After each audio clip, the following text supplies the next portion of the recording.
السلام علیکم ورحمۃ اللہ وبرکاتہ۔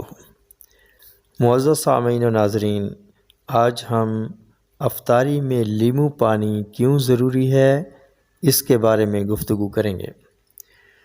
نظام انہضام کے علاوہ تمام نظام کی درستگی کے لیے روزہ کی اہمیت اظہر من الشمس ہے۔ کوئی بھی ذی عقل فرد اس کی مذہبی اور سائنسی افادیت سے انکار نہیں کر سکتا۔ روزہ جہاں باطن کی صفائی اور تزکیہ کا باعث ہے، وہاں جسمانی صحت کا ضامن بھی ہے۔ روزہ دار کا معدہ جب خالی ہو جاتا ہے تو خوراک آنتوں میں اپنا ہضم کا عمل مکمل کرتی ہے، اور مزید برآں جب فضلات بن جاتے ہیں اور مزید قابل ہضم مفید اجزاء غذائیہ باقی نہیں رہتے تو جسم کو تو قوت و طاقت کی ضرورت رہتی ہے۔ کام کاج کے دوران انرجی صرف ہوتی ہے، جسم کو تو فعل کے لیے انرجی چاہیے، مگر انرجی کہاں سے آئے؟ جو انرجی سحری کھا کر حاصل کی تھی وہ تو 6 گھنٹے بعد یا 8 گھنٹے بعد کم ہو گئی، اب کہاں سے حاصل کی جائے؟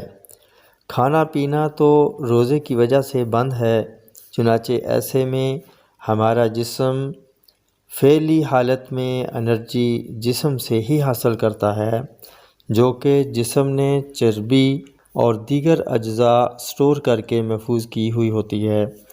انسان قدرت کا شاہکار ہے، اس میں خود کار سسٹم کے تحت بہت سے نظام کام کرتے ہیں، چنانچہ وٹامنز اور منرلز کا اخراج ہوتا ہے، جس کے نتیجے میں ان کی کمی واقع ہو جاتی ہے۔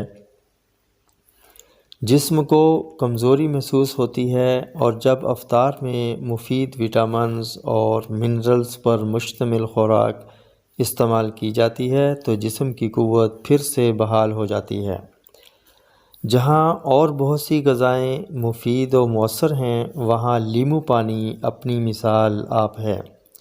لیمو میں موجود وٹامن سی نظام ہضم میں مفید ہے، قوت مدافعت قوی کر کے موسمی بیماریوں سے حفاظت کرتا ہے۔